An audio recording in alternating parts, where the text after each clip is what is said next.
नमस्कार दोस्तों, आप सभी का एक बार फिर से हार्दिक स्वागत है आपके अपने इस यूट्यूब चैनल पे। दोस्तों हम लोग तैयारी कर रहे हैं एम्स नॉरसेट 8.0 यानी कि 2025 में होने वाली नॉरसेट की प्रिपरेशन हम अभी से स्टार्ट कर रखी है। तो आज का हमारा तीसरा सेशन है जिसमें आपको 11 क्वेश्चंस मिलेंगे, क्योंकि यहाँ पे जो एक क्वेश्चन है वो पिछली वीडियो में रह गया था, तो वो आज हम कवर कर लेंगे। और आज हमने क्वेश्चन नंबर भी डाल दिए। इससे दो बेनिफिट होंगे, आपको भी पता चलता रहेगा कि कितने कितने क्वेश्चंस जो है वो हो चुके हैं, और हमें भी पता चलता रहेगा कि हम कितने क्वेश्चन सॉल्व करवा रहे हैं। तो आज हम 11 क्वेश्चंस देखेंगे। इसके बाद पर सेशन आपको 10 questions very very important questions होंगे जो आपको प्रोवाइड किए जाएंगे। तो जैसा कि अपन ने प्रीवियस जो सेशन था उसमें जो लास्ट क्वेश्चन डिस्कस किया था वो मैं आपको फिर से एक बार रिवाइज करवा देता हूँ। क्वेश्चन आपको ये पूछा गया था कि एक पेशेंट है जिसको स्पाइनल कॉर्ड इंजरी हो रखी है और आप एज नर्सिंग ऑफिसर उस पेशेंट को केयर दे रहे हैं। केयर जो दे रहे हैं वो आप मॉर्निंग राउंड में गए हैं और आपने पेशेंट के अंदर क्या देखा है, ऑटोनोमिक डिसरिफ्लेक्सिया होने के जो साइन एंड सिम्टम्स है वो आपको देखने को मिले हैं। तो एज ए नर्सिंग ऑफिसर आपको क्या काम करना है, वो अगर आपको काम पता है तो आप कमेंट बॉक्स में लिख दीजिए, क्योंकि आपने प्रीवियस सेशन देखा है। नहीं देखा है तो वो सेशन आप देख लीजिए। चलिए अपन नेक्स्ट जो क्वेश्चन है उसकी बात करते हैं, तो जो कि आपके स्क्रीन पे दिख रहा है। देखिए यहाँ पे क्वेश्चन में क्या पूछा गया, बहुत ही अच्छा क्वेश्चन है ये भी। The home care nurse is making a visit to a client who requires use of a wheelchair after the spinal cord injury sustained 4 months earlier। यहाँ पे क्वेश्चन की लैंग्वेज जो है उसको सबसे पहले समझना है, उसके बाद आगे हम बढ़ेंगे। तो देखिए यहाँ पे जो पेशेंट है वो क्या है, स्पाइनल कॉर्ड इंजरी का है। स्पाइनल कॉर्ड इंजरी कब हुई थी? 4 महीने पहले हुई थी, और ये पेशेंट जो है वो व्हीलचेयर यूज कर रहा है। तो आप as a home care nurse है और इस पेशेंट को आप क्या कर रहे हैं, विजिट कर रहे हैं। आगे देखिए क्या बोला गया है। Just before living the home, यानी कि आप होम केयर नर्स है, यानी कि आप इसको विजिट करने गए हैं, आप इसको असेस करने गए हैं।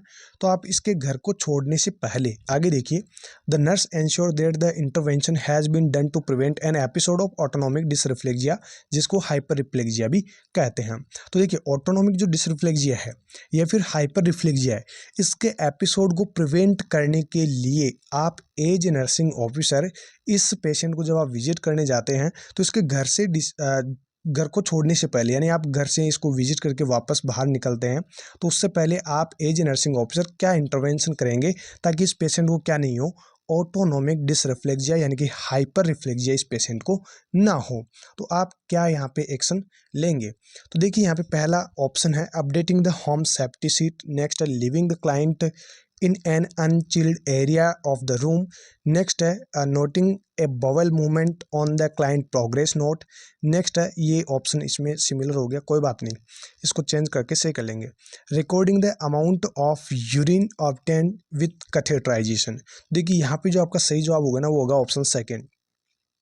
इस पेशेंट को जो आप एज नर्सिंग ऑफिसर एडवाइस देंगे वो ये देंगे कि जब भी इस पेशेंट को आप कहीं भी किसी भी रूम में रख रहे हैं तो उस पेशेंट का जो रूम होगा वो कैसा होना चाहिए, अनचिल्ड, यानी कि कोई भी एसी वेसी या फिर कूलर की हवा वगैरह है वो नहीं होनी चाहिए। बिल्कुल रूम टेम्परेचर पे आप इसको रख सकते हैं, बट रूम टेम्परेचर से कम जो है उस रूम का टेम्परेचर नहीं होना चाहिए। तो ये सजेशन आपको उस पेशेंट को और उसके रिलेटिव्स को आपको देना है। तो आप क्या है, होम केयर नर्स है और उस पेशेंट को आप विजिट करने गए हैं। वो पेशेंट 4 महीने से व्हीलचेयर का यूज़ कर रहा है, स्पाइनल कॉर्ड इंजरी का है, और उसके घर को छोड़ने से पहले आपको क्या इंटरवेंशन करना है वहीं पूछा गया है, ताकि इस पेशेंट को क्या ना हो, ऑटोनोमिक डिसरिफ्लेक्सिया ना हो। तो ये आपको उस पेशेंट को बता देना है। चलिए इसका कारण जो है वो भी देख लेते हैं, इसका रेशनल देखते हैं, इसमें आपको सारी चीज़ें समझ आ जाएगी। देखिए यहाँ पे The most common cause of autonomic dysreflexia is visceral stimuli such as blockage of urinary drainage and constipation। देखिए यहाँ पे जो मोस्ट कॉमन कॉज है ऑटोनोमिक डिसरिफ्लेक्सिया का वो क्या है, विसरल स्टिमुलाइज। विसरल स्टिमुलाइज की बात करते हैं तो जैसे ब्लॉकेज ऑफ यूरिनरी ड्रेनेज है एंड कॉन्स्टिपेशन। अगर यूरिनरी ड्रेनेज में कोई भी ब्लॉकेज होता है या फिर पेशेंट को कॉन्स्टिपेशन होता है तो ये क्या है, विसरल स्टिमुलाई है, जिनकी वजह से क्या हो सकता है, ऑटोनोमिक डिसरिफ्लेक्सिया हो सकता है। तो ये तो क्या है, मोस्ट कॉमन कॉजेज है। लेकिन इनके अलावा अपन ने बात क्या की है, अनचिल्ड एरिया की, यानी कि और भी इसकी वजह से मतलब कोई कॉजेज हो सकते हैं जिसकी वजह से क्या हो सकता है, ऑटोनोमिक डिसरिफ्लेक्सिया। तो चलिए आगे पढ़ते हैं। आगे देखिए, bearing these other causes include noxious mechanical and thermal stimuli particularly pressure and over chilling. तो देखिए अपन ने जो बात की है ना कि अनचिल्ड एरिया के अंदर रखना है, वो यहाँ पे आ रहा है। अदर कॉजेज की बात करते हैं और क्या कारण हो सकते हैं जिनकी वजह से ऑटोनॉमिक डिसरिफ्लेक्सिया हो सकता है। तो वो देखिए नॉक्सियस जो मैकेनिकल एंड थर्मल स्टिमुलाई है उनकी वजह से ऑटोनॉमिक डिसरिफ्लेक्सिया हो सकता है। And particularly pressure and over chilling. देखिए यहाँ पे क्या बोला गया, ओवर चिलिंग, अगर बहुत ही ज़्यादा चिल्ड अगर रूम है उसकी वजह से भी पेशेंट को क्या हो सकता है, ऑटोनॉमिक डिसरिफ्लेक्सिया। तो भाई अपन एज नर्सिंग ऑफिसर अगर किसी पेशेंट को विजिट करने गए हैं तो उसको आप समझा के भी आएंगे, उसके घर वालों को भी कह के आएंगे कि अगर आप ऐसा करेंगे तो पेशेंट को क्या हो सकता है, ऑटोनॉमिक डिसरिफ्लेक्सिया। तो इससे अपने को बचाना है, प्रिवेंट करना है। तो ये आपको टीचिंग उस पेशेंट को और उसके रिलेटिव्स को देनी है। नेक्स्ट देखिए, for this reason the nurse ensure the client to position with no pinching और pressure on paralysed body parts and that the client will be sufficiently warm. तो अगर ऐसा कुछ वो घर वाले और पेशेंट जो है वो अनचिल्ड रूम में रहते हैं, ये सब कुछ जो भी आपने बातें बताई है उनको अगर वो फॉलो करते हैं तो किसी भी प्रकार का पेशेंट को जो है प्रेशर नहीं लगेगा और पैरालाइज्ड भी नहीं होगा, और जो सफिशिएंटली का जो रूम का टेम्परेचर होना चाहिए वो उस पेशेंट का रूम का टेम्परेचर मेंटेन रहेगा। तो ये आपको वो ये सारी बातें उस पेशेंट को बतानी है। चलिए नेक्स्ट क्वेश्चन देखिए, ये भी बहुत ही अच्छा क्वेश्चन है। क्वेश्चन में देखिए क्या बोला गया है, A 17-year-old is brought to emergency department with a fever, headache, and stiff neck. Bacterial meningitis is suspected. The nurse would anticipate preparing the adolescent for which test to confirm the diagnosis. बहुत ही अच्छा question है। देखिए question में क्या बोला गया है कि एक 17 साल का जो भी क्लाइंट है, वो लड़का हो सकता है, लड़की हो सकती है, कोई भी हो, लेकिन 17 साल का एक पेशेंट है जो कि इमरजेंसी डिपार्टमेंट के अंदर आया है। इमरजेंसी डिपार्टमेंट में ये जब आया है तो इसकी कंप्लेन देखिए क्या है, फीवर हो रखा है, हेडेक हो रखा है। फीवर और हेडेक इनको देख के तो ये कुछ ज़्यादा मतलब जो बीमारी है उसका पता नहीं लगा सकते आप, लेकिन इसने एक बात और कही है, स्टिफ नेक जो है उसमें स्टिफनेस हो रखी है, यानी कि इस पेशेंट को क्या हो सकता है, बैक्टीरियल मेनिंजाइटिस। भाई ये सस्पेक्टेड है, किससे, बैक्टीरियल मेनिंजाइटिस से। तो ये आपके पास में इमरजेंसी डिपार्टमेंट में है, बैक्टीरियल मेनिंजाइटिस से ये सस्पेक्टेड है, कंप्लेन इसकी सुन के आपको पता चल गया। लेकिन आगे ये आपको पूछना चाह रहा है कि ये जो एडोलसेंट आया है आपके पास में, जो पेशेंट आया है, इस पेशेंट को आपने सस्पेक्ट कर लिया कि ये बैक्टीरियल मेनिंजाइटिस इसको हो सकता है। तो इसके लिए आप कौन सा टेस्ट इस पेशेंट को आप कहेंगे, या फिर आप पेशेंट को मतलब मोटिवेट करेंगे, या फिर उसको आप बताएंगे कि आप ये टेस्ट करवा लीजिए ताकि आपके जो बीमारी है उसका कंफर्म पता हमें चल सके। तो आप कौन से टेस्ट के लिए आप प्रीफर करेंगे, ये आपको यहाँ पे सिंपल सा पूछा गया है। तो पहला ऑप्शन देखिएगा, सीबीसी कंप्लीट ब्लड काउंट। क्या सीबीसी से हो सकता है, नहीं। नेक्स्ट है लंबर पंक्चर, नेक्स्ट है कंप्यूटेड टोमोग्राफी, नेक्स्ट है मैग्नेटिक रेजोनेंस इमेजिंग। तो देखिए एमआरआई की यहाँ पे कोई ज़रूरत नहीं है, सीटी स्कैन की भी यहाँ पे ज़रूरत नहीं है, सीबीसी से आप इसका पता नहीं लगा सकते। लेकिन यहाँ पे जो एक स्टैंडर्ड गोल्ड स्टैंडर्ड मेथड जो है या फिर टेस्ट जो है वो क्या है, लंबर पंक्चर, यानी मेनिंजाइटिस जहाँ पे आ जाए, लंबर पंक्चर यहाँ पे गोल्ड स्टैंडर्ड टेस्ट रहेगा मेनिंजाइटिस की कंडीशन में। तो यहाँ पे सस्पेक्टेड किससे है, बैक्टीरियल मेनिंजाइटिस से। तो यहाँ पे इस पेशेंट का क्या करवा देना है, लंबर पंक्चर करवा देना, जिससे कि कंफर्म पता चल सके। चलिए नेक्स्ट क्वेश्चन देखिए। नेक्स्ट क्वेश्चन आपको बोला गया है, nurse Sunita A triage nurse encountered a client who complained to mid-sternal chest pain, dizziness and diaphoresis. Which of the following nursing action should take priority? बहुत ही अच्छा क्वेश्चन है और ये इमरजेंसी नर्सिंग केयर का क्वेश्चन है। तो ये जो इमरजेंसी नर्सिंग केयर के क्वेश्चंस होते हैं वो वेरी वेरी इंपॉर्टेंट होते हैं, ठीक है। तो देखिए यहाँ पे नर्स है और उसका नाम है यहाँ पे सुनीता, जो कि ट्रायज नर्स है, और वो ऐसे पेशेंट को देख रही है जो कि कंप्लेन कर रहा है। कौन सी कंप्लेन कर रहा है, मिड एक्सटर्नल चेस्ट पेन हो रखा है, डिजीनेस है, डायफोरेसिस है, ये कंडीशन उस पेशेंट ने बताई है। ट्रायज नर्स यानी कि इमरजेंसी सिचुएशन में काम करने वाली नर्स। तो यहाँ पे ये इमरजेंसी है और उसने ये सारी चीज़ें आपको बता दी है। अब देखिए आपका क्या यहाँ पे नर्सिंग एक्शन रहेगा, ये आपको पूछा गया है। पहला ये ऑप्शन है, एडमिनिस्टर ऑक्सीजन थेरेपी विया nasal cannula, next notify the physician, next complete history taking, next put the client on ECG monitoring. Patient को क्या हो रहा है, मिड एक्सटर्नल चेस्ट पेन हो रहा है, डिजीनेस हो रखा है और डायफोरेसिस यानी बहुत सारा एक्सेसिव स्वेटिंग जो है पेशेंट को हो रही है, तो ये कंडीशन हो रखी है। यानी कि इस पेशेंट को क्या हो सकता है, ऑक्सीजन की कमी हो सकती है, जिसकी वजह से ये सब कुछ देखने को मिल रहा है। मतलब इमरजेंसी सिचुएशन है, और इमरजेंसी सिचुएशन जहाँ भी आती है तो सबसे पहला काम होता है कि उसका एयरवे मेंटेन कर दो। अब यहाँ पे देखिए, नर्सिंग ऑफिसर आप काम कर रहे हैं, तो नर्सिंग एक्शन जो आपका रहेगा वो रहेगा एडमिनिस्टर ऑक्सीजन थेरेपी या नेजल कैन्युला। इस पेशेंट को क्या देना है, ऑक्सीजन थेरेपी देनी है, और ऑक्सीजन थेरेपी भी किसके थ्रू देनी है, नेजल कैन्युला के थ्रू देनी है। तो यहाँ पे ऑप्शन जो ए है वो आपका बिल्कुल करेक्ट जवाब है। चलिए देखिए यहाँ पे रेशनल के अंदर, the priority goal is to increase myocardial oxygenation, place the client on a cardiac monitor, establish IV access, given 162 mg to 5 mg chewable aspirin, clopidogrel and ticagrel, unless bypass surgery is imminent, control pain and consider oxygen therapy. तो देखिए यहाँ पे मतलब जो myocardial oxygenation है वो यहाँ पे क्या हो रहा है, प्रायोरिटी गोल जो है उसको क्या करना है, मतलब मायोकार्डियल ऑक्सीजनेशन को आपको क्या करना है, बढ़ाना है। ये काम आपको एज ए नर्सिंग ऑफिसर सबसे पहले करना ही करना है, ठीक है, ये आपका काम रहेगा ही रहेगा। इसके बाद में आपका जो काम रहेगा वो क्या रहेगा, पेशेंट को कार्डियक मॉनिटर पे ले जाना है, वहाँ पे IV एक्सेस जो है वो स्टार्ट करनी है, च्यूएबल एस्पिरिन देनी है उसको, एंड ये जो ड्रग्स दी गई है ये ड्रग्स भी उस पेशेंट को देनी है। पेन को कंट्रोल करने के लिए ड्रग्स आप दे ही रहे हैं, साथ ही साथ जो ऑक्सीजन थेरेपी है वो भी ऑन रखनी है। लेकिन यहाँ पे सबसे पहला जो प्रायोरिटी गोल रहेगा वो क्या रहेगा, ऑक्सीजन थेरेपी एडमिनिस्टर करना एंड मायोकार्डियल ऑक्सीजनेशन को क्या करना, बढ़ाना। ये आपका सबसे प्रायोरिटी गोल रहेगा। नेक्स्ट क्वेश्चन देखिएगा, the nurse has attended A staff education program about caring for a client who are receiving positive pressure mechanical ventilation. Which of the following statement by the nurse would indicate a correct understanding of the teaching? बहुत ही अच्छा question है। देखिए nurse जो है मतलब nurse जो attend है वो स्टाफ एजुकेशन प्रोग्राम के अंतर्गत, स्टाफ एजुकेशन जो प्रोग्राम होता है उसमें उनको ट्रेनिंग दी गई है, उनको बताया गया है किसके बारे में, पॉजिटिव प्रेशर मैकेनिकल वेंटिलेशन के बारे में, कि किस प्रकार से पेशेंट को देना है, उसके मतलब पूरे ऑल ओवर जो भी टीचिंग मेथड है, जो भी एजुकेशन होनी चाहिए पॉजिटिव प्रेशर मैकेनिकल वेंटिलेशन की, वो सब कुछ दी गई है। अब यहाँ पे ये पूछना चाह रहे हैं कि ऐसा कौन सा वो स्टेटमेंट है जिससे आपको ये पता चलता है कि जो नर्स है वो आपकी टीचिंग को जो है समझ चुकी है, ठीक है, ये आपको यहाँ पे सिंपल सा पूछा गया है। तो देखिए यहाँ पे पहला ऑप्शन है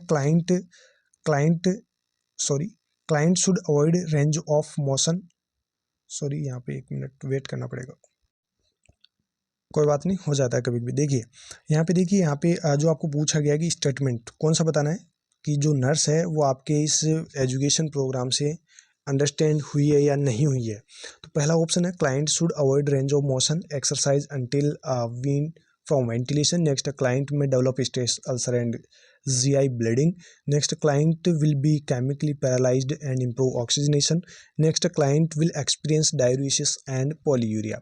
तो आपको पूछना क्या चाह रहा है कि जो पॉजिटिव प्रेशर मैकेनिकल वेंटिलेशन है उसके बारे में आपको एजुकेशन दी गई है। ऐसा कोई पेशेंट है जिसको पॉजिटिव प्रेशर मैकेनिकल वेंटिलेशन पे रखा गया है, उसके रिगार्डिंग आपको एजुकेशन दी गई है। तो कौन सा वो स्टेटमेंट है जिससे ये पता चलता है कि नर्स जो है वो आपकी एजुकेशन या फिर जो आपको दी गई है उसके बारे में वो समझ गई है। यहाँ पे आपका सही जवाब होगा option second, client may develop stress ulcer and gastrointestinal bleeding. तो यहाँ पे देखिए पॉजिटिव जो प्रेशर वेंटिलेशन है वो क्या कोज कर सकता है, stress ulcer and GI bleeding. तो यहाँ पे आपका सही जवाब क्या हो जाएगा, ऑप्शन सेकंड। आगे शायद ये इराज हो गया, कोई बात नहीं, वापस से इसको सही कर लेंगे और जो PDF आपको मिलेगी हमारे प्राइवेट ग्रुप के अंदर, तब हम इसका जो रेशनल है वो कंप्लीट करके आपको प्रोवाइड करवा देंगे। हो सकता है आगे इसे यहाँ पे इराज हो गया, लेकिन जो पॉजिटिव प्रेशर वेंटिलेशन है वो क्या कोज करता है, stress ulcer and GI bleeding. तो ये स्टेटमेंट अगर कोई भी जो नर्स है जिसने एजुकेशन ली है वो अगर ये कहती है, मतलब आप समझ जाएंगे कि इसने सही से आपके टॉपिक को समझा है। चलिए नेक्स्ट क्वेश्चन देखिए, the nurse is monitoring a client with diagnosis of peptic ulcer, which assessment finding would most likely indicate perforation of the ulcer. एक पेशेंट है जो डायग्नोस हुआ पेप्टिक अल्सर से, एंड आपको यहाँ पे पूछने चाह रही है कौन सी वो असेसमेंट फाइंडिंग है जो इंडिकेट करती है किसको, अल्सर के परफोरेशन को। अल्सर के परफोरेशन को कौन सी असेसमेंट फाइंडिंग इंडिकेट करती है? पहला ऑप्शन ब्रेडिकार्डिया, नेक्स्ट है numbness in the legs, next है नोक्सिया एंड वॉमिटिंग, नेक्स्ट है a rigid broad like abdomen. Bradycardia नहीं होगा, नमनेस भी नहीं होगी, ना ही कोई नोजिया वॉमिटिंग होगा। अगर पेप्टिक अल्सर पेशेंट को डायग्नोस हो रखा है और अगर परफोरेशन ऑफ अल्सर होगा तो उसमें क्या होगा, a rigid and broad like abdomen जो है वो देखने को मिलेगा, यानी ऑप्शन 4 जो है वो आपका क्या है, बिल्कुल सही जवाब है। नेक्स्ट क्वेश्चन देखिएगा, the nurse is preparing to administer a beta blocker to the client, which of the following would the contraindication to administer the medication. देखिए एक पेशेंट है जिसको बीटा ब्लॉकर देना है और उसको प्रिपेयर करिए, एज ए नर्सिंग ऑफिसर आप प्रिपेयर करें, उसको एडमिनिस्टर क्या करना है, बीटा ब्लॉकर्स। यहाँ पे ये पूछा गया है कि ऐसी कौन से वो कंडीशन है जिसमें कॉन्ट्रा इंडिकेटेड होगी, क्या ये जो मेडिकेशन दी जा रही है बीटा ब्लॉकर, ऐसी कौन सी वो कंडीशन है जिसमें कॉन्ट्रा इंडिकेटेड होती है, कॉन्ट्रा इंडिकेशन है, ये आपको सिंपल सा पूछा गया है। पहला ऑप्शन है हार्ट ब्लॉक, नेक्स्ट है मायोकार्डियल इन्फेक्शन, नेक्स्ट है हार्ट फेलियर, नेक्स्ट है एंजाइना पेक्टोरिस। यहाँ पे आपका सही जवाब हो जाएगा ऑप्शन फर्स्ट, यानी कि जो बीटा ब्लॉकर्स है वो कॉन्ट्रा इंडिकेटेड होती है किसमें, हार्ट ब्लॉक की कंडीशन में। देखिए यहाँ पे beta blockers are indicated in MI and HF and angina pectoris, यानी हार्ट फेलियर है, मायोकार्डियल इन्फेक्शन है एंड एंजाइना पेक्टोरिस है, इनमें तो ये काम में ली जाने वाली ड्रग है, लेकिन ये कॉन्ट्रा इंडिकेटेड किन में होती है, हार्ट ब्लॉक की कंडीशन में। नेक्स्ट क्वेश्चन देखिएगा, the nurse is monitoring A client who is scheduled for a appendectomy in 2 hours, then client begins to complain of increased abdominal pain and begins to vomit. On assessment, the nurse notes that the abdomen is distended and bowel sound are diminished. Which of the most appropriate nursing intervention? देखिए यहाँ पे simple सा और important question है। Question ये है कि एक पेशेंट है जिसको शेड्यूल हो रखा है क्या, अपेंडेक्टमी, यानी 2 घंटे में उसकी अपेंडेक्टमी की सर्जरी होनी है, और एज ए नर्सिंग ऑफिसर ऐसे क्लाइंट को आप क्या कर रहे हैं, मॉनिटर कर रहे हैं। अब देखिए आप जब मॉनिटर करते हैं तो क्या क्या असेसमेंट आपको देखने को मिलता है, क्या क्या कंप्लेन वो पेशेंट करता है। पेशेंट ने कंप्लेन की है इंक्रीज एब्डोमेन पेन, मेरे को एब्डोमेन पेन बहुत ज़्यादा हो रहा है, एंड बिगिंस टू वॉमिट, यानी कि मेरे को उल्टी करने का मन भी कर रहा है, तो यानी कि ये कंप्लेन आपको उस क्लाइंट ने दी है। ऑन असेसमेंट, आपने असेसमेंट किया, यानी कि ये पेशेंट ने कंप्लेन दी, उसके बाद में एज ए नर्सिंग ऑफिसर आपने क्या किया, असेसमेंट किया। जब आप असेसमेंट करते हैं तो जो एब्डोमेन है वो डिस्टेंडेड हो रखा है, बॉवेल साउंड जो है वो क्या है, डिमिनिश्ड है, बॉवेल साउंड भी जो है वो आपको लिसन नहीं हो रही है, और जो एब्डोमेन है वो डिस्टेंडेड है, फूला हुआ है। तो यहाँ पे आपको पूछा गया कि मोस्ट अप्रोप्रिएट नर्सिंग एक्शन आपका क्या होगा। पहला ऑप्शन है administer prescribed pain medication, next notify the healthcare provider immediately, next call and ask operating room team to perform surgery as soon as possible, next reposition the client to apply heating pad on the warm setting to the client abdomen. तो देखिए यहाँ पे मतलब सारी चीज़ें आपको बताई गई कि अपेंडेक्टमी का ऑपरेशन होने वाला है, ये कंप्लेन उसने कर दी, उसके बाद में आपने असेसमेंट किया, ये आपको देखने को मिला। तो यहाँ पे देखिए पेन मेडिकेशन से पेन रिलीफ नहीं होने वाला है, तो ये तो आपको देना नहीं है, और अगर ये आप दे सकते हैं कब, जब डॉक्टर साहब ने आपको क्या कर रखा है, प्रेस्क्राइब, यानी पेशेंट को प्रेस्क्राइब कर रखी है, तभी आप एडमिनिस्टर कर पाएंगे। तो यहाँ पे आपका जो एक्शन होगा वो क्या होगा, हेल्थ केयर प्रोवाइडर, यानी आप अपने डॉक्टर साहब को इमीडिएटली बताएंगे कि पेशेंट को अपेंडेक्टमी 2 घंटे में आप करने वाले हैं, लेकिन पेशेंट की ये तो कंप्लेन है और ये असेसमेंट के दौरान हमें देखा है। तो ये चीज़ें आपको किसको बतानी है, हेल्थ केयर प्रोवाइडर को बतानी है। ठीक है, चलिए नेक्स्ट क्वेश्चन देखिए, a client arrives in a hospital emergency department with a closed head injury to the right side of the head caused by a assault and baseball bat. The nurse assesses the client neurologically, looking primarily to motor response deficit that involved which area. देखिए बहुत ही अच्छा question है और हो सकता है as it is आपके एग्जाम में छप भी जाए। इंपॉर्टेंट क्वेश्चन है। देखिए यहाँ पे इमरजेंसी डिपार्टमेंट में एक पेशेंट आया है, एक क्लाइंट आपके कहाँ पे आए, इमरजेंसी डिपार्टमेंट में है। पेशेंट को हो रखी है क्लोज्ड हेड इंजरी, भाई अंदर की ब्रेन इंजरी यानी हेड इंजरी हो रखी है, जिसका आप पता नहीं लगा सकते। राइट साइड में ये इंजरी हुई है, और जो इंजरी हुई है वो किसकी वजह से हुई है, असॉल्ट विथ बेसबॉल बैट, जो बेसबॉल बैट है उसकी लगने की वजह से उसको हेड इंजरी हुई है। क्लोज्ड है, ओपन नहीं है। ठीक है, आगे देखिए, जब आप उस पेशेंट का न्यूरोलॉजिकली असेसमेंट करते हैं तो आपको यहाँ पे ये पूछना चाह रहा है कि ऐसा वो कौन सा एरिया है मोटार रेस्पॉन्स आपने चेक किया न्यूरोलॉजिकली, मतलब उस पेशेंट को आपने चेक किया, आपको ये पूछना चाह रहा है कि ऐसा कौन सा एरिया है जिसकी वजह से मोटार रेस्पॉन्स क्या होगा, डेफिसिट होगा। तो भाई ऐसा कौन सा एरिया है जहाँ पे पेशेंट के हेड को इंजरी हुई है जिसकी वजह से मोटार रेस्पॉन्स जो है वो डेफिसिट हो रहा है। तो यहाँ पे पहला ऑप्शन है the left side of the body, next है the right side of the body, next है both side of the body equally, next है cranial nerves only such as speech and pupillary response. तो यहाँ पे आपका सही जवाब होगा ऑप्शन फर्स्ट। जो left side of the body है उसमें इंजरी होने की वजह से मोटार रेस्पॉन्स पेशेंट के क्या हो रहे हैं, डेफिसिट हो रहे हैं। ऑप्शन फर्स्ट जो है वो आपका सही जवाब हो जाएगा। चलिए इसका रेशनल भी देख लेते हैं। रेशनल में देख लीजिएगा, motor response such as weakness and decrease movement will be seen on the side of the body that are opposite an area of the head injury. यानी कि जो मोटार रेस्पॉन्स है जिसमें वीकनेस हो सकती है या फिर डिक्रीज मूवमेंट हो सकता है, ये कब देखने को मिलता है, जब अपोजिट साइड में हेड इंजरी हुई हो। यानी कि हेड इंजरी किस साइड हो रही है, इसमें आपको दे रखा है क्वेश्चन में, देखिए राइट साइड में हेड इंजरी हुई है। तो यानी जो मोटार रेस्पॉन्स डेफिसिट होगा वो किधर होगा, जस्ट इसके अपोजिट। तो यानी यहाँ पे आपका सही जवाब क्या जाएगा, left side of the body. Contralateral deficit results from compression of the cortex of the brain and pyramidal tracts. जो कॉन्ट्रालेटरल है ये बोथ साइड है, तो ये बोथ साइड कब हो सकता है, ये हो सकता है अगर कंप्रेशन हो कॉर्टेक्स ऑफ ब्रेन का या फिर पिरामिडल ट्रैक्ट्स का, तब ये देखने को मिलता है। Depending on the severity of injury the client may be variety have a variety of neurological deficit. वो बाकी जो न्यूरोलॉजिकल डेफिसिट की बात करते हैं अलग अलग की, तो वो डिपेंड करता है इंजरी की सीवियरिटी पे। बाकी यहाँ पे जो आपका सही जवाब होगा वो होगा ऑप्शन फर्स्ट। नेक्स्ट क्वेश्चन देखिएगा, ये भी बहुत ही अच्छा क्वेश्चन है और ऑटोनॉमिक डिसरिफ्लेक्सिया का है और रिसेंटली प्रीवियस नॉर्सेट में भी यहाँ से क्वेश्चन पूछा गया था और पूछा भी जाता है। देखिए क्वेश्चन में क्या पूछा गया, ए client who has a spinal cord injury that resulted to paraplegia experiences a sudden onset of severe headache and nausea. The client is diaphoretic and piloerection and has a flushing of the skin. The client's systolic blood pressure is 210 mmHg. What should the nurse immediately suspect? बहुत ही अच्छा question है। देखिए patient को क्या हुआ है, spinal cord injury. Spinal cord injury की वजह से पेशेंट को और क्या हो रहा है, पैराप्लेजिया, एंड पैराप्लेजिया के साथ साथ sudden onset severe headache and nausea.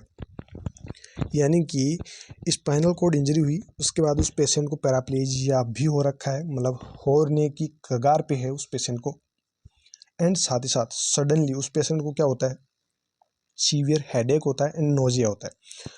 आगे क्या बताया गया, पेशेंट है डायाफोरेटिक, यानी बहुत ज़्यादा उसको एक्सेसिव स्वेटिंग हो रही है with pillow erection. Pillow erection का मतलब है जो रोंगटे हैं ना वो खड़े हो जाना, सर्दियों में होते हैं ना जब आप बाहर निकलते हो, तो सेम वैसे कंडीशन पिलो इरेक्शन को कहते हैं कि जो रोंगटे हैं या फिर जो स्किन्स के अंदर जो भी आपके हेयर्स है, हेयर फॉलिकल्स है, वो इरेक्ट हो जाते हैं। ऐसी कंडीशन उस पेशेंट की है और उसका सिस्टोलिक ब्लड प्रेशर कितना आ रहा है, 210 mmHg, यानी कि 120 नॉर्मली होना चाहिए, लेकिन इस पेशेंट का तो सिस्टोलिक ब्लड प्रेशर बहुत ज़्यादा, यानी कि इसका लगभग डबल हो चुका है। अब यहाँ पे आपको ये पूछा गया है कि ये जो नर्स यहाँ पे इस पेशेंट को असेस कर रही है, इसको कंडीशन को देखने के बाद ये पेशेंट किससे सस्पेक्टेड है। पहला है return to spinal shock, patient जो है वो स्पाइनल शॉक में रिटर्न हो रहा है, या फिर नेक्स्ट है मैलिग्नेंट हाइपरटेंशन, पेशेंट को मैलिग्नेंट हाइपरटेंशन हुआ है, नेक्स्ट है इम्पेंडिंग ब्रेन अटैक या स्ट्रोक, नेक्स्ट है ऑटोनॉमिक डिसरिफ्लेक्सिया। तो भाई कोई यहाँ पे बीपी को देखकर, यानी जो ब्लड प्रेशर है सिस्टोलिक ब्लड प्रेशर, उसको देखकर कोई मैलिग्नेंट हाइपरटेंशन मत कर देना, आपका आंसर क्या हो जाएगा, गलत हो जाएगा। यहाँ पे मैंने आपको शुरू में कह दिया था कि ये ऑटोनॉमिक डिसरिफ्लेक्सिया से क्वेश्चन है, तो आपका यहाँ पे सही जवाब क्या होगा, ऑटोनॉमिक डिसरिफ्लेक्सिया या फिर हाइपर रिफ्लेक्सिया। तो आपका यहाँ पे ऑप्शन डी जो है यानी कि ऑप्शन फोर्थ है वो आपका सही जवाब है। चलिए ऑटोनॉमिक डिसरिफ्लेक्सिया के बारे में यहाँ पे कुछ और भी बातें दे रखी है, तो ये भी पढ़ते हैं क्योंकि इंपॉर्टेंट है। ऑटोनॉमिक डिसरिफ्लेक्सिया जिसको हाइपर रिफ्लेक्सिया भी कहते हैं, इसमें क्या होता है, result from a sudden strong discharge of sympathetic nerve system and in response to noxious stimulus. अभी भी अपन ने बात की है कि क्वेश्चन के अंदर की सडन पेशेंट डायफोरेटिक हो रहा है एंड नोजिया, सीवियर हेडेक हो रखा है, नोजिया हो रखा है, डायफोरेटिक है, पिलो इरेक्शन। तो ये जो ऑटोनोमिक डिसरिफ्लेक्सिया है, इसमें सडनली अचानक से सिंपैथेटिक नर्व सिस्टम जो है वो एक्टिवेट हो जाता है, और ये भी जो भी कंडीशंस आपको बताई गई है क्वेश्चन के अंदर, वो सारी कुछ जो है इस कंडीशन के अंदर देखने को मिलती है। Next, sign and symptoms include pounding, headache, nausea, nasal stiffness, flushed skin, pilo erection and diaphoresis. बात करते हैं साइन एंड सिम्टम की ऑटोनोमिक डिसरिफ्लेक्सिया की, तो ये सारे साइन सिम्टम आपको याद होने चाहिए, क्योंकि यहाँ से भी क्वेश्चन पूछा जाता है। ऑटोनोमिक डिसरिफ्लेक्सिया अगर किसी को होता है तो साइन सिम्टम जो है पेशेंट में पाउंडिंग, हेडेक होगा, नोजिया होगा, नेजल स्टिफनेस होगी, फ्लैश्ड स्किन होगी, पिलो इरेक्शन एंड डायफोरेसिस, ये सब कुछ देखने को मिलेगा। Severe hypertension can occur with systolic blood pressure rising potentially as high as 300 mmHg। साथ ही साथ ये भी ध्यान रखना है, सीवियर हाइपरटेंशन भी ऑटोनोमिक डिसरिफ्लेक्सिया में देखने को मिलता है। जो सिस्टोलिक ब्लड प्रेशर है वो 300 mmHg तक जा सकता है, ये भी आपको ध्यान रखना है। अगर आपको यहाँ पे वैल्यू में दे दूँ 280 mmHg, तो भी आपको मैलिग्नेंट हाइपरटेंशन के साथ नहीं जाना है, आपको जाना है ऑटोनोमिक डिसरिफ्लेक्सिया के साथ। मतलब आपको कंडीशन सारी बता दी गई है, साइन एंड सिम्टम्स आपको बताए गए हैं, फिर भी अगर आप गलत आंसर करते हैं तो आप उसके लिए खुद जिम्मेदार हैं।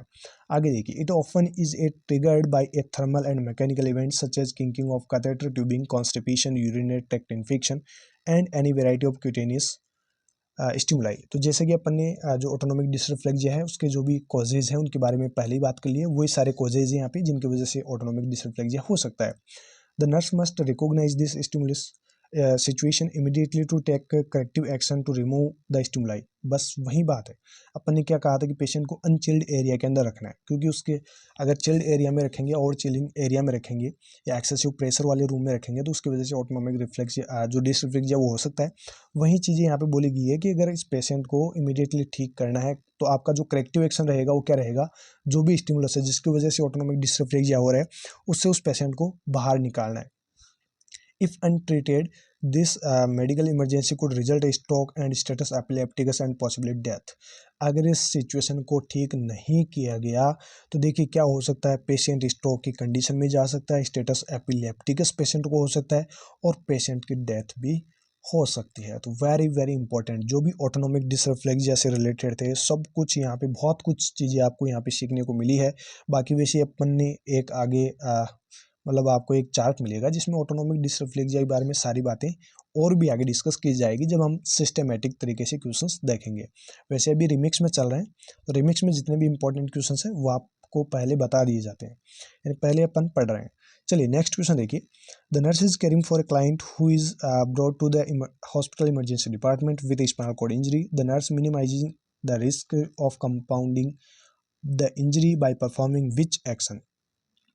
देखिए यहाँ पे क्वेश्चन में क्या पूछा गया है, नर्स जो है एक ऐसे पेशेंट को कैरी कर रही है जो कि इमरजेंसी डिपार्टमेंट के अंदर आया है और उसको स्पाइनल कॉर्ड इंजरी हो रखी है। अब यहाँ पे ये पूछना चाह रहा है कि जो कंपाउंडिंग इंजरी है उसके रिस्क को मिनिमाइज करने के लिए एज ए नर्सिंग ऑफिसर यहाँ पे क्या परफॉर्म करेंगे। ऑप्शंस एक बार पढ़ लीजिए, थोड़ा सा मैं पानी पी लेता हूँ। चलिए तो आपने ऑप्शंस पढ़े होंगे, चलिए ऑप्शंस देखते हैं। पहला ऑप्शन है keeping the client on a stretcher, next log rolling the client on to a soft mattress, next log rolling the client on to a firm mattress, next placing the client on a bed that provide spinal immobilization. देखिए यहाँ पे condition आपको क्या बताएगी है spinal cord injury की। भाई spinal cord injury है और वो इमरजेंसी डिपार्टमेंट में आपके पास में आया है, आपको कहा जा रहा है कि एज ए नर्सिंग ऑफिसर आपको ऐसा कोई एक्शन लेना है जिससे कि पेशेंट को किसी प्रकार की कोई इंजरी वगैरह और ज़्यादा ना हो और ना ही उसके कोई रिस्क रहे। तो आप क्या करेंगे भाई, आपको यहाँ पे ये करना है कि जो पेशेंट है यानी ऑप्शन फोर्थ है उसको इमोबिलाइज कर दीजिए। देखिए placing a client on a bed that provide spinal immobilization, patient को बेड पे तो रखना ही है, साथ ही साथ पेशेंट की स्पाइनल इमोबिलाइजेशन ये भी प्रोवाइड करना है ताकि अदर प्रकार से इंजरी वगैरह पेशेंट को ना हो, क्योंकि patient already spinal cord injury से सफ़र है। तो यहाँ पे आपका सही जवाब जो होगा वो होगा ऑप्शन फोर्थ। चलिए इसका रेशनल देखते हैं। Spinal immobilization is necessary after spinal cord injury to prevent further damage and insult to the spinal cord. जो मैंने आपको बताया कि स्पाइनल इमोबिलाइजेशन क्यों जरूरी है, ताकि स्पाइनल कॉर्ड इंजरी पहले से हो रखी है, इसकी वजह से कोई फर्दर डैमेज या फिर कोई किसी प्रकार की स्पाइनल कॉर्ड की इंजरी ना हो, तो इससे अगर बचाना है तो स्पाइनल इमोबिलाइजेशन करना जरूरी होगा। Next up, whenever possible the client is placed on special bed such as Stryker frame. यहाँ पे स्पेशल बेड के बारे में बताया गया है। अगर पॉसिबल हो सके तो पेशेंट को एक स्पेशल बेड पे रखना है, जिसका नाम भी यहाँ पे दे रखा है स्ट्राइकर फ्रेम वाला जो बेड आता है उस पे पेशेंट को रखना है। Which allows the nurse to turn a client to prevent complications to immobility while maintaining alignment of the spine. जब भी पेशेंट स्पाइन को अलाइनमेंट होगा तो उस दौरान इमोबिलिटी से होने वाले जो भी कॉम्प्लिकेशंस है उनसे बचाएगा। तो इस प्रकार का जो स्पेसिफिक जो बेड आता है, स्ट्राइकर फ्रेम टाइप का जो बेड आता है, उस पे उस पेशेंट को रखना है। If A striker frame is not available, film mattress with A bed board under the should be used. अगर आपके पास में स्ट्राइकर फ्रेम वाला बेड नहीं है, यहाँ पे आगे यही तो लिखा है कि स्ट्राइकर फ्रेम वाला बेड अगर आपके पास में अवेलेबल नहीं है तो फिल्म मैट्रेस वाला बेड जो है वो आप यूज़ कर सकते हैं, ठीक है, और उस पेशेंट को इमोबिलाइज रख सकते हैं। बाकी जो ऑप्शंस है वो तो सारे इनकरेक्ट हैं और वो पोटेंशियली हार्मफुल इंटरवेंशंस है। भाई पेशेंट वहाँ पे ठीक होने के लिए आता है, किसी प्रकार से हार्मफुल इफेक्ट को लेने के लिए नहीं आता है, इसलिए यहाँ पे ये सारे जो ऑप्शंस बाकी वो तो गलत है। चलिए नेक्स्ट क्वेश्चन देखिएगा, which immediate action should a nurse to take a client with chest tube is accidentally disconnect from disposed water seals system. बहुत ही अच्छा क्वेश्चन है। देखिए क्वेश्चन में क्या कहा गया है, इमीडिएट नर्सिंग एक्शन आपका क्या होगा कि अगर पेशेंट को चेस्ट ट्यूब लगी हुई थी और वो एक्सीडेंटली अचानक से वो डिस्कनेक्ट हो जाती है, कहाँ से, वाटर सील सिस्टम से, तो एज ए नर्सिंग ऑफिसर आप यहाँ पे क्या करेंगे। आगे और भी आपका क्वेश्चन बन सकता है कि what is the priority nursing action, ठीक है, मतलब आगे और भी बातें जोड़ के आपको ऐसा क्वेश्चन पूछा जा सकता है। बाकी यहाँ पे शुरू में ही पूछ लिया गया कि इमीडिएट एक्शन आपका क्या होगा। तो देखिए यहाँ पे पहला ऑप्शन है have client hold breath, next administer oxygen, next place the tubing coming from the client to sterile water, next raise the head of bed.